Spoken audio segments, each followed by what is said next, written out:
The Lovers. Fluttershy sang a quiet tune to herself as she floated around her garden, watering plants and refilling her many bird feeders. It was an old song, one she'd learned as a little filly. Her soft, angelic voice carried itself throughout the garden, bringing many small critters to poke their heads from the bushes, holes in trees they called home. For her, they made the perfect audience. Keeping garden wasn't anywhere near as fulfilling as running the animal sanctuary, but it had to be done. Besides, she was certain today would be just fine in Ursula's hooves. She might be in the prime of her life, but she knew when to kick back and take it easy too. The cottage she lived in was perfectly situated, not too far from Ponyville to be isolated, but still far away enough that peace and quiet was easily found in. It wasn't quite cramped, perhaps washed would be a better word, but everything had its place. Aged, beat-up furniture lined every wall, walls lined by photographs, some glossy and framed, others faded and scratched, attached to the wall with pins or tape. They all contained the two subjects, the same couple whose likeness was etched into an elegant brass heart that rested precariously above a crooked mantelpiece. For Fluttershy in discord. To another 15 years. Fluttershy laid her watering can down to rest and collapsed onto a nearby sofa, still humming quietly to herself.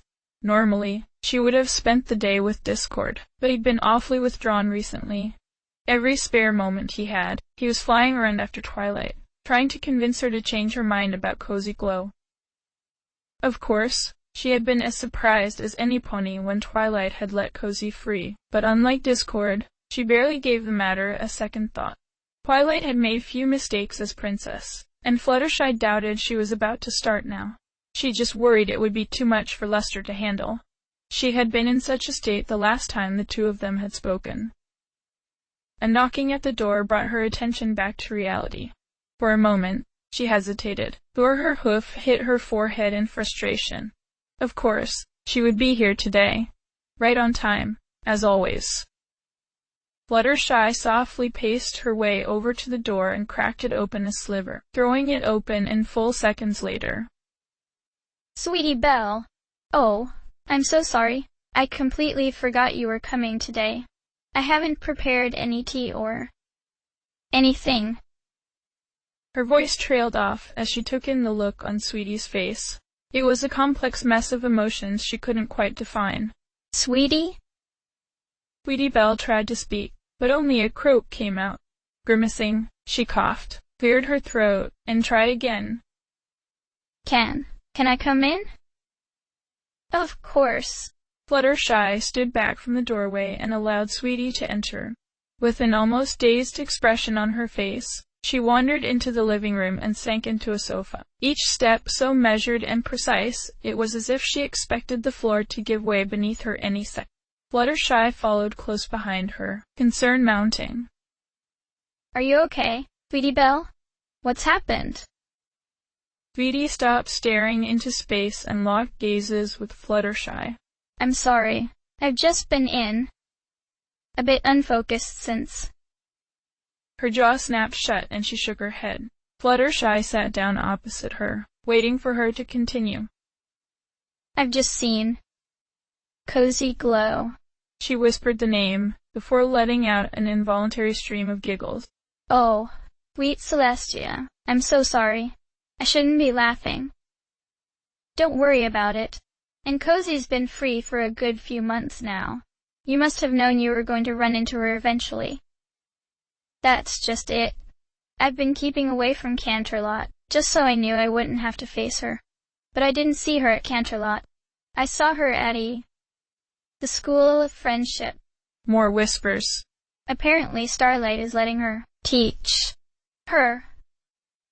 Fluttershy opened her mouth, but before she could speak, Sweetie cut across her. I mean, it's one thing to give her another chance, but to let her loose in a school, with young foals, and without even consulting any of the parents. I only found out because Sugar Gem was in one of her classes. She spat the final word as if it demeaned her to even be in her mouth. You knew her, didn't you? Fluttershy inquired. Sweetie's expression darkened. 24 years ago. Sometimes, I can't believe I actually considered her my friend. She was a manipulative, controlling little monster back then, and nothing's changed. Well, I'm not just going to sit around and let it all happen.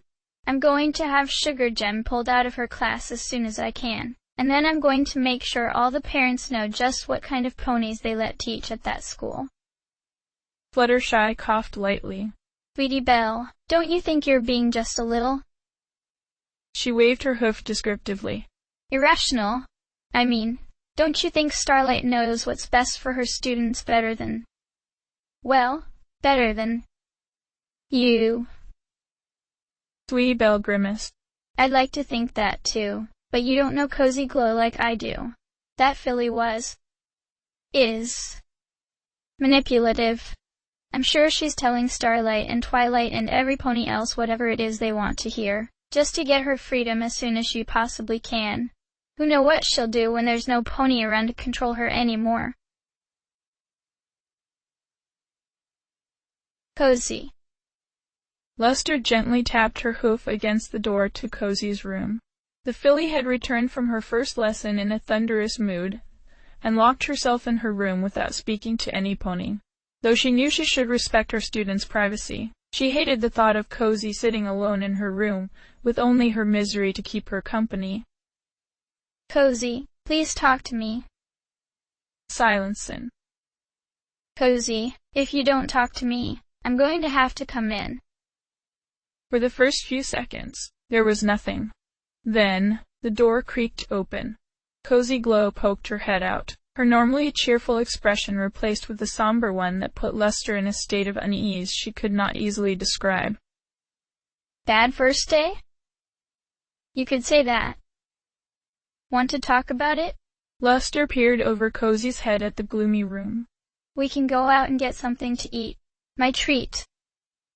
Cozy blinked, unsure. I don't know. I still haven't written the next lesson plan. Then I can give you some pointers. Come on, we should do something. Celebrate your first lesson, right? I guess. Cozy sighed. I wasn't getting much done anyway. She paused. Is it okay if I wear the amulet? I don't feel like being me today. Sure. Luster gave her an understanding smile. Trust me, I know how that feels. Were the students really that awful? No, not them. Cozy slipped the amulet around her neck, transfiguring in an instant.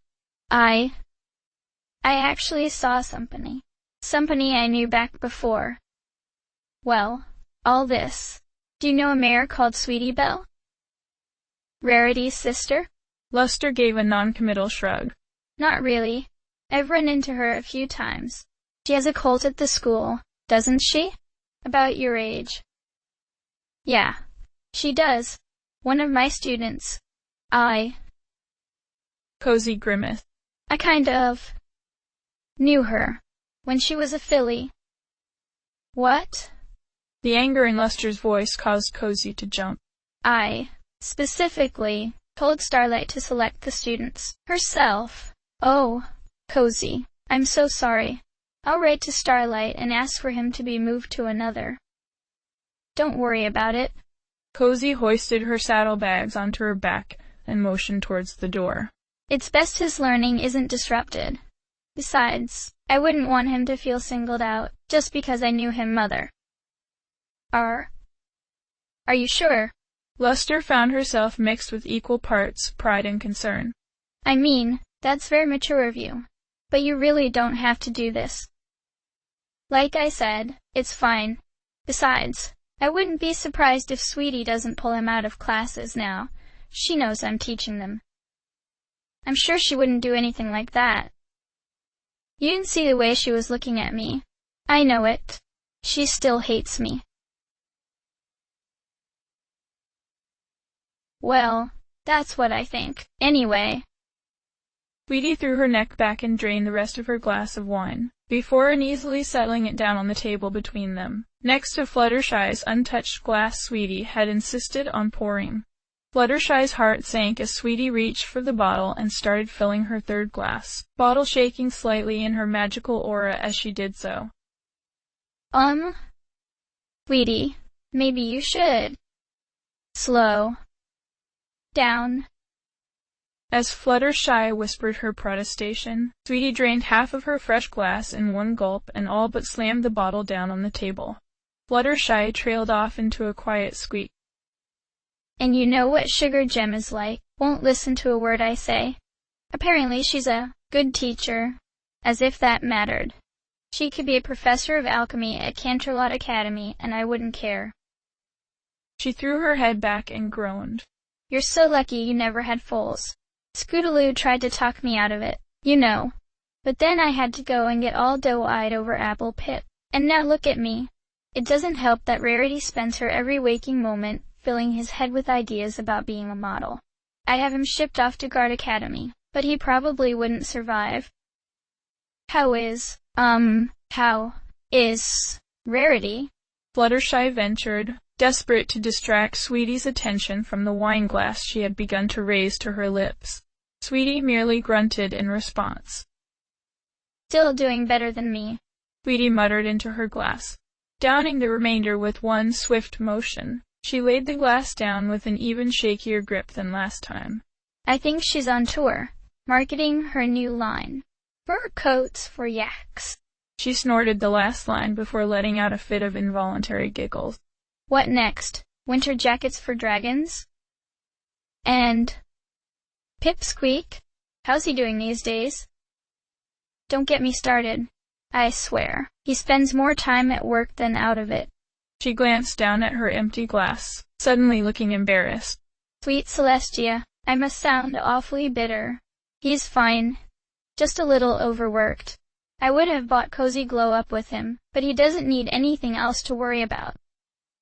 So, what are you going to do about it, then? Sweetie shrugged. I don't know. Sugar Gem would probably kick up a fuss if I tried to meddle, and I don't think I can stomach another argument with that colt. Have you considered talking to Cozy? I don't think that's a good idea. It's been, well over 2 decades. I haven't spoken to her since I was just a little filly myself. Fluttershy nodded sympathetically. Well, think on it. I think it might help give you a sense of closure. Maybe you could bring the other girls along. Definitely not a good idea. Sweetie grimaced. Scootaloo wouldn't go within 100 feet of that filly unless it was to strangle her. Apple Bloom too. I half expected you to feel the same way. Didn't she once try to trap you in Tartarus for all eternity? Well, yes. Yes, she did. But ponies can change. I believe that. And so does Twilight. She wouldn't have let Cozy out of that statue if she didn't. The more we try to accept Cozy, and accept that she's trying to change, the easier it will be for her to change. Sweetie nodded. I suppose. I never really thought about it that way. Her glazed expression regained some of its focus. How would I even begin a conversation like that, though?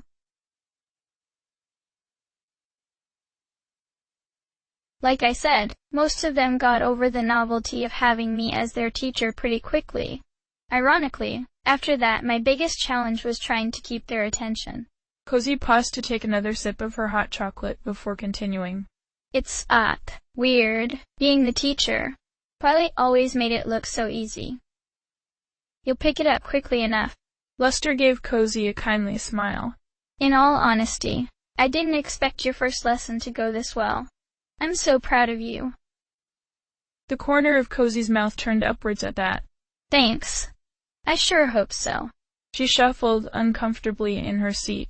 Do you? Do you think, Sweetie Belle? She trailed off. I don't know how to say it. Luster nodded. I know. Take as much time as you need. A few moments passed before Cozy spoke. Do you think she hates me? I don't know. She might. Luster resisted the urge to mince her words. Cozy's smile vanished, replaced with a grim frown. Guess I just have to get used to that, huh? She sighed. Everywhere I go, ponies will judge me before they've even met me. Some of them, maybe, but to lots of ponies, you're just a distant memory. Of course, Sweetie Belle is going to have strong emotions about you. Try and put yourself in her horseshoes. You've just reappeared 24 years after you disappeared, without aging a day, I might add, and now you're her Colt's teacher. Could you even imagine how that must feel for her? Cozy didn't look convinced. I guess not. Her eyes suddenly widened. Whoa. Sweetie Belle has a full limb. She spoke with an awestruck reverence in her voice that made it clear it was the first time the concept had actually hit her, causing Lester to smile despite the gloomy mood. She's not the only one. Apple Bloom has a filly too, you know. Lester's grin only widened as Cozy's eyes boggled till they threatened to pop out of her head. Little Apple Pip. Well, not so little anymore. She is older than you. Cozy shook her head, a somewhat dazed expression on her face. Older than me. Lester chuckled under her breath. I think it was something of a surprise for Applejack too. Apple Bloom was younger than me when she had her foal. That's just so weird. I mean, Sweetie Belle was always talking about colts. How come Apple Bloom had a foal before her? I don't know. Ponies just change, I guess. Lester tapped her hoof against the table thoughtfully. You've changed, too. You might not have noticed it, but I have. I know it's not been easy, but the hard part is over. I promise. Really? Cozy didn't bother disguising her disbelief. What happens next? Well, at some point, you'll have time to speak with Princess Twilight one-on-one. If she thinks the process is complete, then you'll be free to go. And if she doesn't, then you'll have to keep trying. What? What if I can't convince her? The first note of panic had begun to creep into Cozy's voice. What if I keep trying and she keeps saying no? What if she puts me back in the statue or back in prison or... Cozy. Lester snapped, causing the filly to fall silent. I promise you, that isn't going to happen. Princess Twilight will give you as much time as you need, and I'll give you lots of practice beforehand, so you'll know exactly what to do when you're there. Cozy paused, took a few, short, deep breaths, then relaxed. Okay. I believe you. Lester smiled. I'm telling you, you'll be fine. Come on, let's get something to eat. I'm home. Sweetie Belle closed the door behind her, finding herself mercifully far more stable on her hooves than she had been when she left Fluttershy's house. After a few seconds of silence, she called out again. Sugar Gem? More silence. Then, a pattering of hooves heading downstairs. A skinny teenage colt slunk into view, wearing a scowl on his face that made it clear he wasn't happy to see her. What do you want? Please don't take that tone with me, Sugar Gem. I've apologized about what happened earlier. You mean dragging me away like a little colt in front of the whole school? Thanks, Mom. Means a lot. Sweetie Belle bit her tongue, determined not to spark another argument with her foal. Well, I've thought it over some more. And, if the princess and the principal think it's a good idea, then I suppose I'm willing to trust them. You can continue attending Cozy Glow's classes. Sugar Gem blinked, completely thrown by this change of event. Really? Really? Sweetie Belle couldn't quite stop her voice from wavering, but she held firm, trying a weak smile. So, you'll also be pleased to know you have to do your alchemy homework. Sugar Gem still looked unsure. His mother never changed her mind this quickly about anything. Right. Whatever. As Sugar Gem slunk upstairs, Sweetie Belle's brave attempt at a smile vanished in an instant, replaced with a scowl she found herself wearing all too often nowadays. A quick circle of the house confirmed that Pipsqueak was late home. Again. Collapsing onto the sofa, the conversation she'd had at Fluttershy's house burned through her mind. This is all my fault.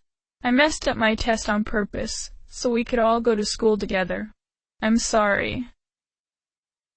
It had been 24 years since she'd heard the words, but somehow they seemed clearer than ever to her, as if they had only been spoken yesterday. It was beyond bizarre to see Cozy glow all these years later. Still, the young filly Sweetie Belle had known her as. Fluttershy was right, of course. Cozy Glow was obviously making a real effort to change, and Sweetie Belle had no right to mess that up for her. She wanted nothing more for Cozy to change. And yet, there was something so uncomfortably familiar about it all. Sugar Gem was almost the exact same age she had been when she'd struck up her friendship with Cozy Glow. Being a naive young filly, she'd suspected nothing of Cozy's intentions which had almost landed her in such awful trouble with Princess Twilight. Almost. Cozy Glow's intentions for clearing the Cutie Mark Crusaders' names had always puzzled her. At the time, she'd given it no further thought, too happy about being hired as a tutor to worry about a small detail like that. It had often crossed her mind, but she'd always dismissed it as nothing more than a small part of Cozy's broader plan. She'd never given any real consideration to the idea that Cozy could have done it purely out of the goodness of her own heart. It seemed like the last thing Cozy would ever have done. It certainly ran contrary to the popular image of Cozy Glow as a deranged, power-hungry madmare. Of course, one small act of mercy did nothing to atone for everything else Cozy had done. But perhaps, deep down, there was more to the filly than she had been led to believe. She hoped so. The sky was rapidly darkening by the time Cozy and Luster returned to Canterlot Castle. Luster led Cozy to her room, bid her goodbye, and left her to her lesson planning. In her sleepy haze, she would almost certainly have missed the letter slipped under her door, had it not been enchanted to scream at her the moment she put her hoof in the room. Ripping it open in a foul mood, her spirits only darkened further at the unmistakable Draconiquine handwriting, the round, cartoonish script she loathed so much. The top of Tower 5. 10 minutes from when you open this letter. Don't make me come to you. Discord. It was far from the first time she'd ever received a letter from Discord, but to be summoned, like one of his inferiors, no, not even like an inferior, more like a pet, filled her with a sense of rage she couldn't put into words. She wanted nothing more than to shred the letter and toss it in the trash, but she knew she had little choice either way. If Discord wanted to see her, she could do nothing to stop him, and making him chase her down would only make things worse. As always, he was waiting for her when she arrived, reclined against the railing and checking a gold pocket watch in a manner that would, to the untrained eye, appear to be nothing more than a cartoonish visual gag, but to her, represented nothing more than the usual condescending mockery Discord employed to belittle those around him.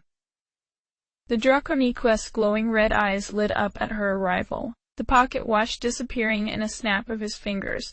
He was alone, or, at least, he appeared to be. As he stood there, Luster found herself wondering more about the trickster in front of her.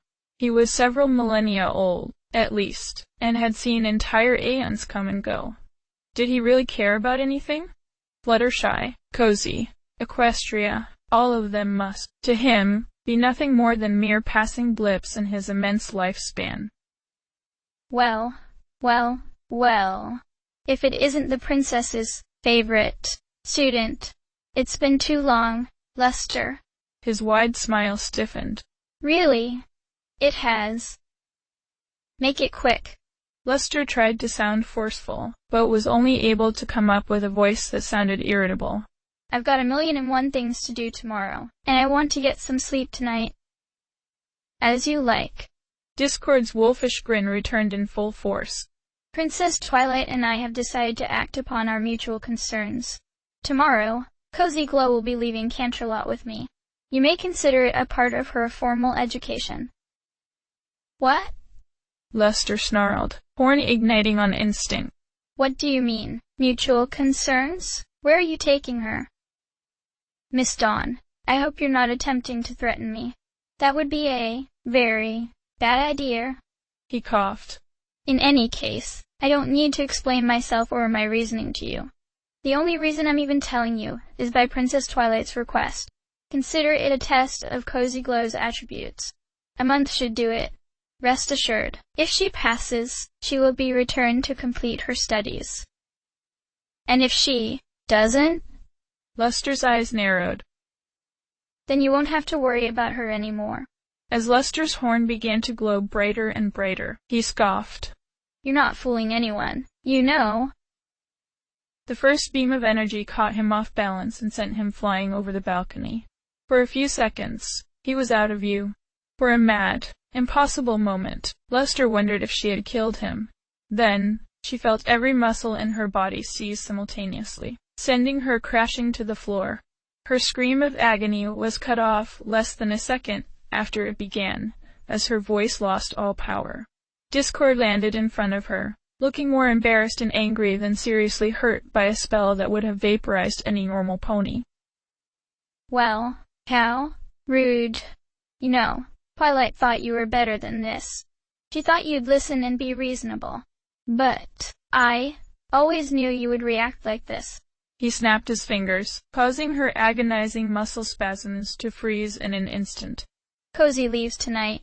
I hope you enjoyed this evening, because I have a funny feeling you won't be seeing her ever again. Lester couldn't stand and fight if she wanted. Her throat ached, like every other muscle in her body, but she still found the strength to sneer. Cozy would never go anywhere with you. Discord's grin widened. Wouldn't she? In a second, he was gone. In his place stood her. A copy so perfect, Lester could almost have believed she was looking into a mirror. Her heart sank. Please. No. Goodbye, Lester. Discord turned on his hooves and left. Lester desperately tried to climb to her hooves, only to fall flat on her face. Every inch of her body was racked with pain. Even if she could have stood, she could have done nothing to stop Discord taking Cozy. Tears began to well up in her eyes, and in moments she was bawling, paralyzed on the floor, sobbing like a newborn foal. End of chapter.